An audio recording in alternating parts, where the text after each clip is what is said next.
નમસ્કાર. ક્યારેય વિચાર્યું છે કે ભારતીય કાયદામાં અમુક નિયમો એવા છે જે આપણા રોજબરોજના જીવન માટે એક ટૂલકીટ જેવું કામ કરે છે? હા, આ એવા કાયદા છે જે આપણને સુરક્ષિત રાખે છે અને આપણા હકોનું રક્ષણ કરે છે. તો ચાલો આજે આ કાનૂની ટૂલકીટને જરા ખોલીને જોઈએ. જરા કલ્પના કરો, કોઈક આવે અને આપણી મહેનતથી લીધેલી કાર કે ઘરને નુકસાન પહોંચાડી જાય તો શું થાય? એવા સમયે કાયદો આપણી સાથે કેવી રીતે ઊભો રહી શકે? રસ્તા પર અકસ્માતનો ડર તો સૌને લાગે, ખરું ને? પણ જ્યારે આવું કંઈક બને ત્યારે જવાબદારી કોની ગણાય? અને જે પીડિત છે એને ન્યાય કેવી રીતે મળે? અને આ તો લગભગ બધા સાથે ક્યારેક ને ક્યારેક બન્યું જ હશે. આપણે પૈસા ખર્ચીને કોઈ વસ્તુ ખરીદીએ અને એ ખરાબ નીકળે. શું એવા સમયે આપણી પાસે કોઈ અધિકાર છે? વેલ, આ બધા જ સવાલોના જવાબ આપણા નાગરિક કાયદાઓમાં છુપાયેલા છે. તો ચાલો આપણે આ કાનૂની ટૂલકીટ ખોલીએ અને એના 3 સૌથી શક્તિશાળી સાધનોને એક પછી એક સમજીએ. આ એવા કાયદા છે જે આપણને રોજેરોજના પડકારોનો સામનો કરવાની તાકાત આપે છે. આપણું પહેલું અને સૌથી પાયાનું સાધન છે ટોર્ટનો કાયદો. હવે આ શબ્દ કદાચ થોડો અટપટો લાગશે, પણ એનો મતલબ બહુ જ સીધો સાદો છે. જ્યારે કોઈ વ્યક્તિ કોઈ પણ જાતના કરાર વગર આપણા કોઈ કાનૂની હકનું ઉલ્લંઘન કરે અને નુકસાન પહોંચાડે ત્યારે આ કાયદો કામે લાગે છે. સાવ સાદા શબ્દોમાં કહીએ તો ટોર્ટ એટલે ખોટું કામ. પણ ખાસ યાદ રાખવા જેવી વાત એ છે કે આ કોઈ ગુનો નથી, પણ એક નાગરિક ભૂલ છે. એટલે આ કાયદાનો મુખ્ય હેતુ સજા આપવાનો નથી, બિલકુલ નથી. એનો હેતુ છે જેને નુકસાન થયું છે એને આર્થિક વળતર અપાવીને એની સ્થિતિ પહેલા જેવી કરી આપવી. કોઈ પણ કામને કાયદાકીય રીતે ટોર્ટ સાબિત કરવો હોય તો બસ આ 4 શરતો પૂરી થવી જોઈએ. પહેલું, સામેવાળી વ્યક્તિની આપણા પ્રત્યે કોઈ કાયદેસર ફરજ હોવી જોઈએ. બીજું, એમણે એ ફરજ નિભાવવામાં ભૂલ કરી હોય. ત્રીજું, એમની એ ભૂલને કારણે આપણને સીધું નુકસાન થયું હોય. અને ચોથું, એ નુકસાન માટે તે વળતર આપવા જવાબદાર બને. એકદમ લોજિકલ છે, ખરું ને? અને ટોર્ટ્સ તો ઘણા પ્રકારના હોય છે જે આપણા જીવનના લગભગ દરેક પાસાને આવરી લે છે. જેમ કે શારીરિક હુમલો કરવો કે કોઈને ખોટી રીતે ગોંધી રાખવા એ વ્યક્તિ વિરુદ્ધનો ટોર્ટ કહેવાય. કોઈની જમીનમાં જબરદસ્તી ઘૂસી જવું એ અતિક્રમણ છે. તો કોઈની ઇજ્જતને નુકસાન પહોંચાડતી ખોટી વાત ફેલાવવી એ બદનક્ષી. અને સૌથી સામાન્ય છે બેદરકારી. દાખલા તરીકે સારવારમાં ડૉક્ટરની ભૂલ, જેના ગંભીર પરિણામો આવી શકે છે. આ કાયદો ખાલી કિતાબોમાં નથી. એની અસલી તાકાત કેટલી છે એ સમજવા માટે ચાલો એક વાસ્તવિક અને ખરેખર હચમચાવી દે એવો કિસ્સો જોઈએ. આ કિસ્સો બતાવે છે કે જ્યારે રાજ્ય પોતે ભૂલ કરે ત્યારે પણ એક સામાન્ય નાગરિક કેવી રીતે ન્યાય મેળવી શકે છે.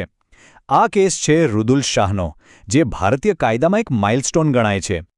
વિચારો, રુદુલ શાહને કોર્ટે નિર્દોષ જાહેર કરી દીધા હતા. તેમ છતાં તેમને 1-2 વર્ષ નહીં, પૂરા 14 વર્ષ સુધી ગેરકાયદેસર રીતે જેલમાં રાખવામાં આવ્યા.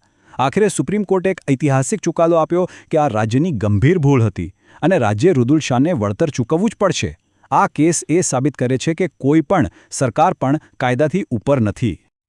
ચાલો હવે આપણી ટૂલકીટનું બીજું ઓજાર હાથમાં લઈએ. મોટર વાહન અધિનિયમ.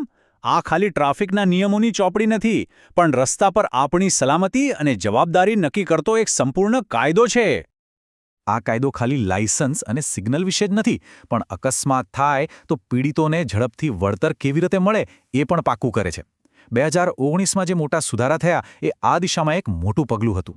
એનો હેતુ માત્ર દંડ વધારવાનો નહોતો, પણ થર્ડ પાર્ટી ઇન્સ્યોરન્સને વધુ મજબૂત બનાવી અને અકસ્માત દાવાની પ્રક્રિયાને સરળ બનાવીને રસ્તાઓને વધુ સુરક્ષિત બનાવવાનો હતો. અને 2019ના સુધારાની અસર કેવી છે એનું એક નાનકડો પણ જોરદાર ઉદાહરણ જોઈએ. 1000 રૂપિયા.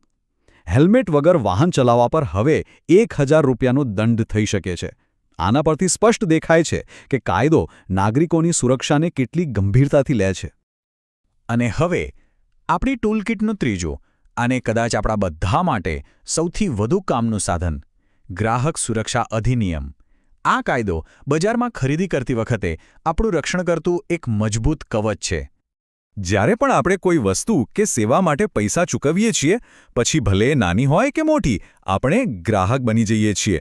અને આ કાયદો આપણને ખાતરી આપે છે કે આપણને સારી ગુણવત્તાનો માલ અને સેવા મળે, આપણને સુરક્ષા, સાચી માહિતી, પસંદગી અને સૌથી અગત્યનું ફરિયાદ નિવારણનો અધિકાર મળે છે. 2019માં આ કાયદાને આજના ડિજિટલ જમાના માટે એકદમ અપડેટ કરવામાં આવ્યો. આજકાલ આપણે બધું જ ઓનલાઈન મંગાવીએ છીએ, બરાબર ને?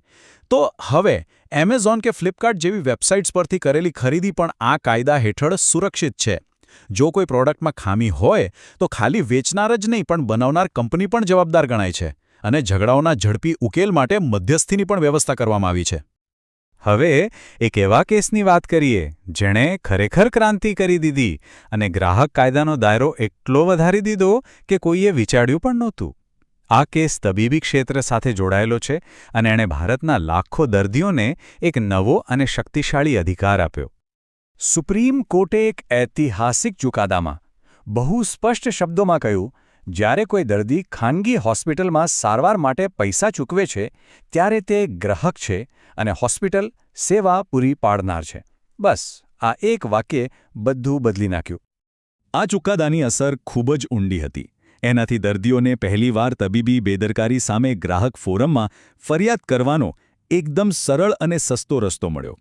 એટલું જ નહીં, આ સિદ્ધાંત પછીથી કોચિંગ ક્લાસ, વીમા કંપનીઓ અને બીજી ઘણી પ્રોફેશનલ સેવાઓ પર પણ લાગુ કરવામાં આવ્યો. તો આ બધા કાયદાઓ અને કેસ જોયા પછી આપણે શું સમજ્યા? બસ એક જ વાત કે જાણકારીમાં જ તાકાત છે. આ જ્ઞાન આપણને આપણા હકો માટે લડવા અને કોઈપણ અન્યાય સામે અવાજ ઉઠાવવા માટે સક્ષમ બનાવે છે. ચાલો એકવાર ફટાફટ યાદ કરી લઈએ. ટોર્ટનો કાયદો, જે વ્યક્તિગત નુકસાન સામે આપણી ઢાલ છે. મોટર વાહન અધિનિયમ, જે રસ્તા પર આપણી સુરક્ષા છે. અને ગ્રાહક સુરક્ષા અધિનિયમ, જે બજારમાં આપણો હક છે. આ છે આપણી રોજિંદી કાનૂની ટૂલકિટ. અંતે ચાલો આપણે સૌ એક પ્રશ્ન પર વિચારીએ. હવે જ્યારે આપણે આ અધિકારો વિશે વધુ જાણીએ છીએ ત્યારે સવાલ એ છે કે આપણે તેનો ઉપયોગ આપણા અને આપણી આસપાસના લોકોના જીવનને વધુ સુરક્ષિત અને ન્યાયી બનાવવા માટે કેવી રીતે કરીશું? આ ખરેખર વિચારવા જેવો પ્રશ્ન છે.